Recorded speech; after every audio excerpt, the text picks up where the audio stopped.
How much training did you have to undergo in order to do the fight scenes? A lot of training. When we got to Cape Town, originally we did like little pirate boot camp type of thing where we started, working on sword work, and they did stunt assessments, and we started, working on kind of the physical aspects of it. Hi, everyone. Oh, here you go, Toby. And so the physical preparation for the show was pretty tremendous in that way, and we're lucky that we have the resources to do a long period of like fight rehearsals for every kind of sequence. So that's really important because just like anything, given the time to prep and giving them the resources to do it right, that's how you get it done right. So it was fun. I've had a blast doing it. Yeah. I hadn't stepped in a gymnasium before in my life until 2 years ago. Yeah. And it's been a steep learning curve for me, but fun. Yeah. What about the ship itself? What's it like to work on that? Well, which one? Because we have I think there's 3 now, and maybe there might even be another one being built now. Yeah. It's pretty cool. I mean, I think all of us looked forward to like our first scenes on the ships. That was like the moment. It's like when do you step on the ships? And it's pretty cool. It's pretty cool there. They're very big.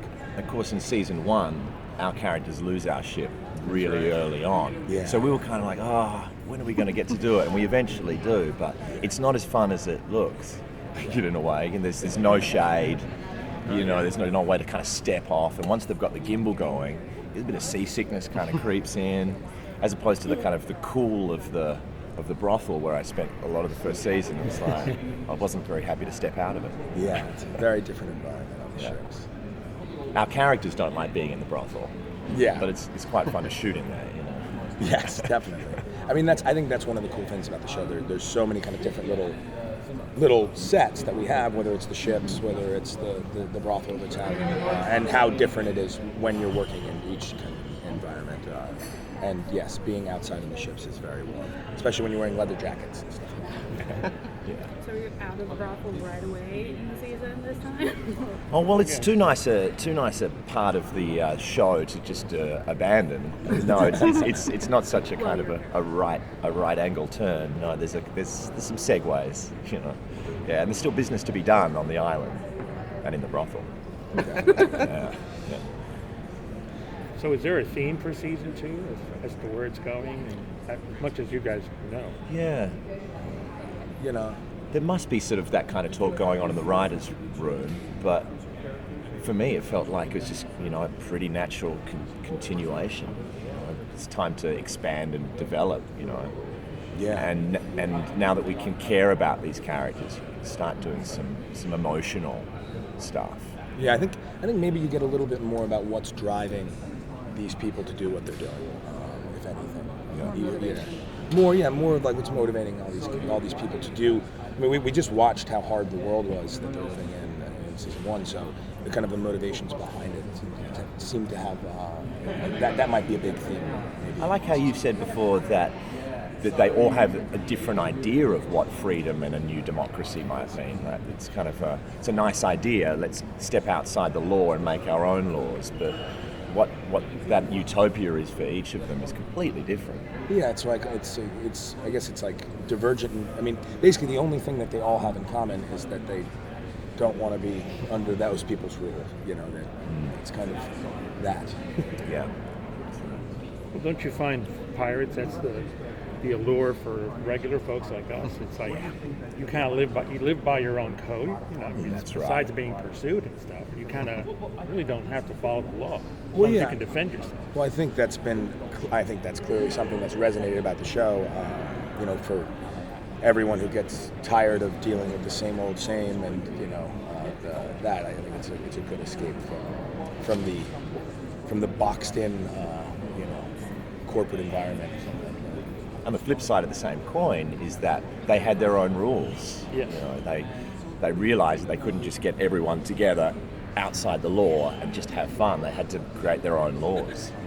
Yeah, it's kind of like it was this free market thing, right? It's like free market, but then like they just start you have to add some sort of order to it, Yeah. or else we'd all just be killing each other on the streets. But and you see that it's actually and that's maybe another thing that in season 2 that's really cool is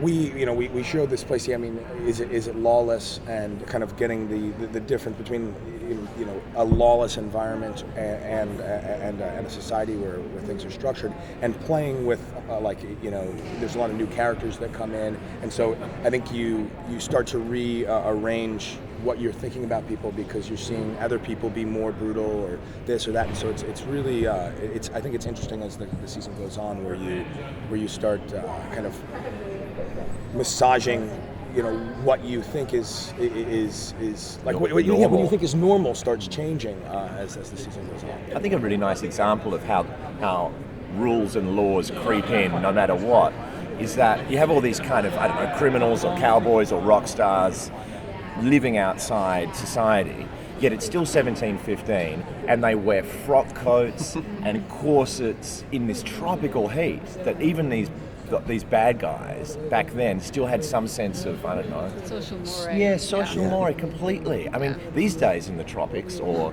modern day pirates, they're in, shorts and not much else. Back then they still went, wear your hat when you're outside, 3 layers. At least some of the characters. Yeah, that's right. You don't have to wear a shirt or anything. Right. True.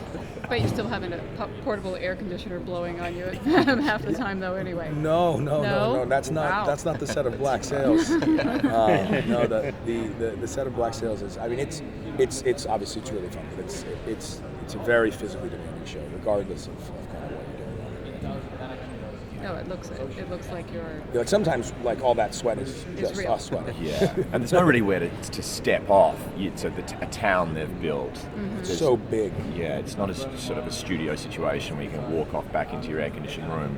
You walk off the set just into another bit of set. Because it's like, I mean, I don't know how big the back lot is, but it's got to be like. As far as I can see with my bad eyesight. It takes like a long time to walk around it and to travel around it. So, kind of once you get onto a location and you're shooting, you're going to be there all day.